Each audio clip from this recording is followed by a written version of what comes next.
Why you babysitting? Only 2 or 3 shots. I'ma show you how to turn it up a notch. First you get a swimming pool full of liquor. What's up guys, Peter here, back with another video. This is an ankle breaker tutorial, how to break tons of ankles in my park, pro-am, my career, all of that. So let me be clear, this is not a tutorial for like speed boosting or for getting around your defender or just a regular dribble tutorial. This is a dribble tutorial specifically for breaking ankles, so these moves will help you break a lot more ankles. So let's get right into it. Make sure you guys smash that like button down below, subscribe if you're new to the channel for more NBA 2K17 daily content.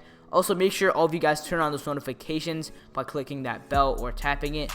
Let's get right into it. So a couple things that will help you break a lot more ankles. First, you will want to equip these dribble moves. A lot of these do help break a lot of ankles, and they're just the ones that I like using. A lot of them are also for speed boosting, stuff like that. So if you do want me to drop just a regular dribble tutorial with a lot of speed boosts, with a lot of combos I like doing, let me know in the comment section below. But yeah, you do want to equip these dribble moves because a lot will help you break more ankles. Also, you guys can see my badges. So I do have all 5 of my Hall of Fame badges on my playmaker, and that includes Hall of Fame ankle breaker. So if you are a playmaker or point forward, you can get this badge on Hall of Fame, and it will help so much. You'll break so many more ankles in my park. I really do suggest that you guys grind for it. And if you aren't a playmaker or point forward, you can still get it on bronze. It will still actually help. You'll just get a lot better results with a playmaker or point forward, and they can do better dribble moves anyway, so that's why you're gonna want that. But let's just get right into it. The first move here, this is the same thing, and I'm gonna go over to this side of the court because this man Justice is in here. But this was actually in 2K16, and they did obviously switch all the names of the dribble moves and like what kind of dribble moves there are. They took out size up, stuff like that.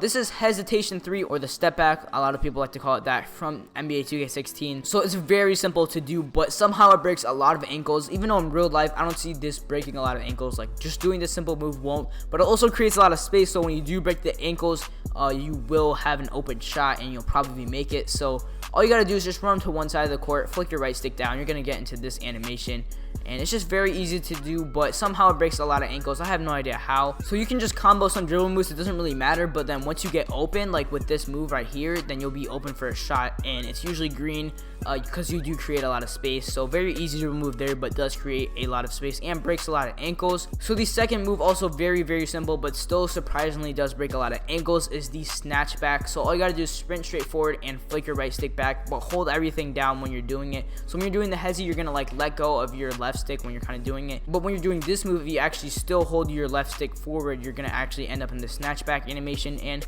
it's really effective on fast breaks. If you're just running down, people expect you to take a dunk, and you can just do a snatch back into like a midi or like a 3 or something like that, and it does break a lot of defenders' ankles. And if you see people spamming this on you, that's probably why.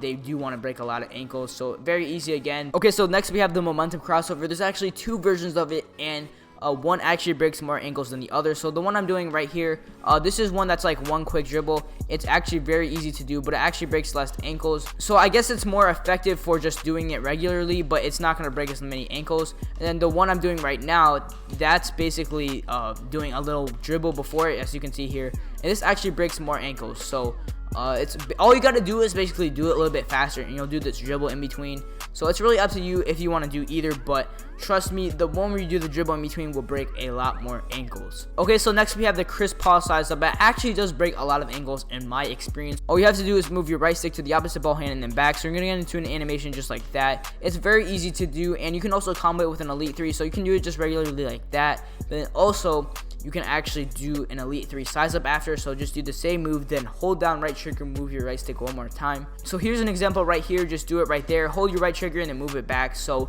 my experience just doing this alone, which is the elite 3 size up, just going like that, it doesn't break a lot of ankles. It does create space, but if you combine it with the Chris Paul like this and then go back, that'll break a lot more ankles. So that's just my experience, but it does help break a lot more ankles. Okay, so we have one last move that does break a lot of ankles, and it does also create a lot of space.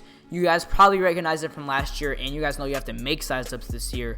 It is the Jamal Crawford size up. So you guys, everybody was spamming this last year, and the way you do it this year, all you have to do is actually move your right stick down twice. Just tap it down and you're gonna get into this animation. It's very easy to do. A lot of people don't know about this, and I don't see a lot of people doing it in park. It's also very effective if you combine it with like maybe a hop step. I'm not sure. It's really up to you what you want to do for combos, but that's another move that does break a lot of ankles, is this Jamal Crawford size up right here. So those are some moves that will really help you break a lot more ankles. It's just programmed into the game that if you do that move on a defender, it'll give you a high percentage of you breaking their ankles, especially if you have that Hall of Fame ankle breaker badge. But also don't be afraid to combine these into like your own combos, because like if you're just doing that in the park and not doing anything after, people are going to think you're weird. So just combine these moves into moves you like doing, because I know a lot of people like to combine these, and I mean it looks weird if you're just going to do this in park and then not do anything else after that. So yeah, just practice these moves in your my course and come up with some combinations that you like doing, because they will actually really help you break more ankles, and it'll get the defenders more if you do combine these instead of just doing the same move or just doing the same thing every time. So yeah, thank you guys for watching. Make sure you guys again smash that like button down below, subscribe if you're new to the channel, and I'll talk to you guys in the next one. Peace.